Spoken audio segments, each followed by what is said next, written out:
On a ouvert cette galerie, on cherchait un projet un peu pour créer autour de l'art, réunir aussi nos goûts artistiques, les gens avec qui on avait pu collaborer. Et du coup, la galerie, c'était un peu le truc qui s'est imposé. Et du coup, on voulait pas une galerie forcément statique. Enfin, on voulait un truc un peu qui bouge. Et du coup, on s'est dit que c'était un peu une maison d'art qu'on allait créer. Et un endroit en fait où on allait réunir plusieurs artistes et créer de l'échange. Et du coup, c'est comme ça qu'est née la Happy Meal. Moi, j'ai un parcours artistique qui est pas plus sportif que artistique, on va dire.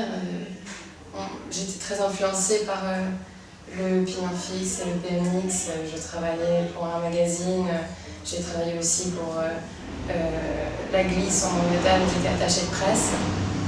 Et avec Thibaut, on s'est rencontrés justement dans ce milieu-là, où nos affinités pour la rue, le graffiti, le vélo, le BMX nous a un peu menés à ce projet en fait, où on avait pour habitude de fréquenter des gens qui étaient plus ou moins dans une scène alternative, tout comme elle l'est aujourd'hui à la galerie avec les tatoueurs.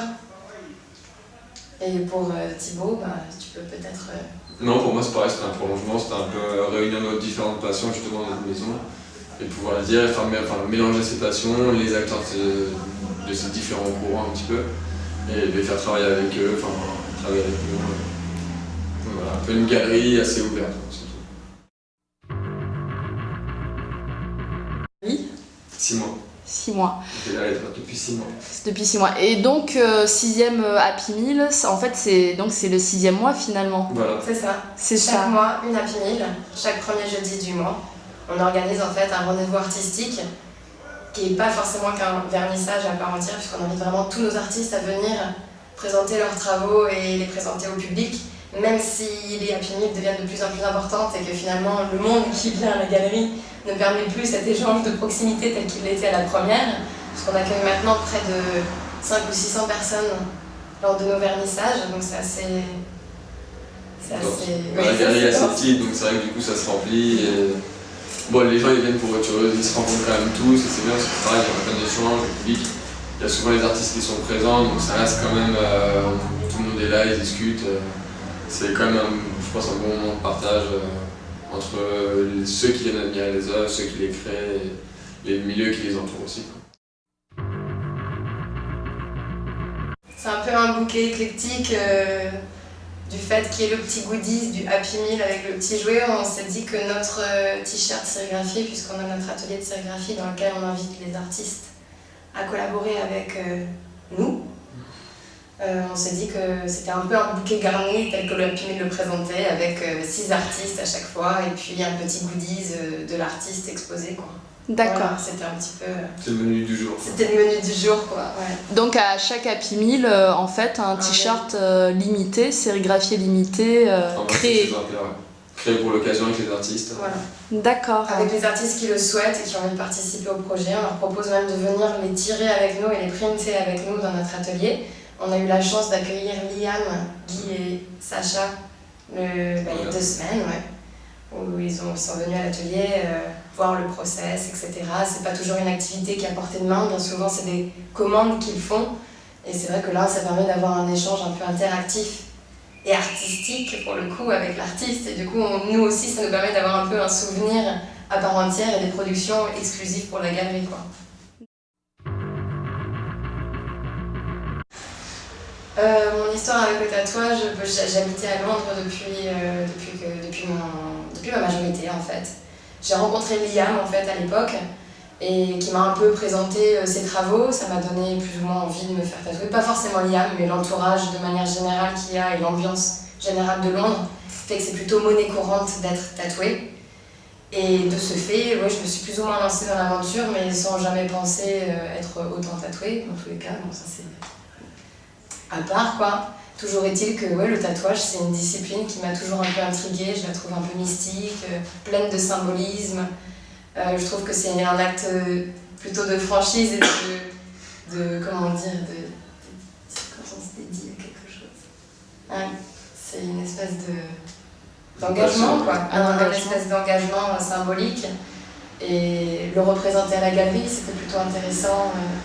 De montrer un autre aspect artistique du tatouage et de présenter des travaux type sérigraphie les œuvres de Guy avec des travaux à l'encre, les sérigraphies de Liam et des tas d'autres supports tels que les calques. Et bien souvent, on assimile le travail des tatoueurs uniquement à la peau, alors que finalement, ils aiment énormément diversifier leurs outils. Et ils ne sont pas restreints à une seule technique. Leur machine n'est pas l'aboutissement, enfin c'est l'aboutissement d'une discipline, mais... Non, ils travaillent sur d'autres procédés aussi, quoi. Et toi, Thibaut, alors ton rapport au Moi, tatouage? je travaillais plus par le graffiti et pareil, des amis aussi qui faisaient du tatouage. Mais c'est pareil, c'était pareil dans la symbolique un petit peu. Je sais pas si c'était un peu des signes. On pouvait pas tous les mettre, on a dû choisir déjà. Et non, après c'était beaucoup aussi par affinité, on a essayé de jouer la scène internationale.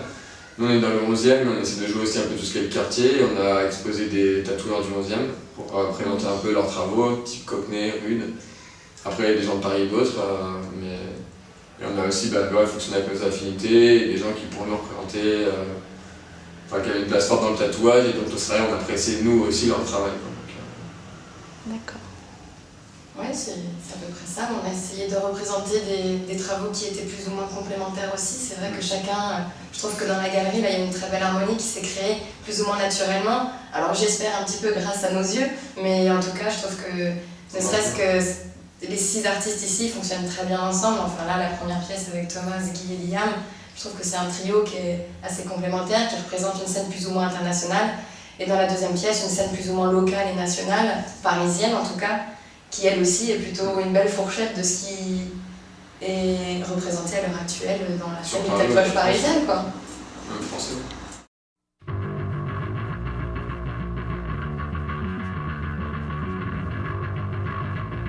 Ça a pris 2 nuits. Il a beaucoup bossé. Il a beaucoup travaillé. Ouais. Il venait le soir, là il a installé tout, il a tout posé à la main, il avait préparé les cadres avant. Et du coup, il a été accompagné de Caroline, notamment, qui a passé sa nuit avec lui. Non, il a beaucoup bossé. Et c'est vrai qu'on aime bien tout ce qui est installation. On essaie de laisser la place au maximum, donc avec le volume qu'on a ici à travailler.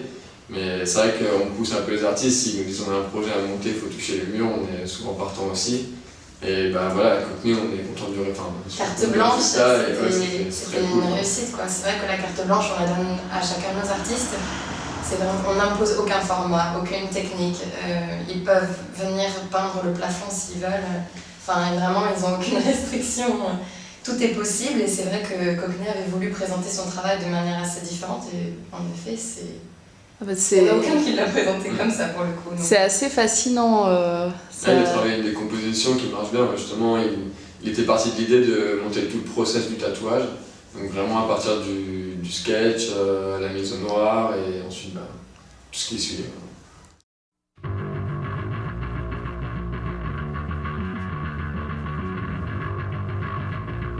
Sacha en fait a déjà plusieurs styles différents et c'est vrai qu'il est très fort, enfin je pense qu'il n'a pas forcément un style à proprement dit, donc il a décidé de présenter en fait un mur rempli de calques qui représente un peu une fourchette complètement large de tous les travaux qu'il fait.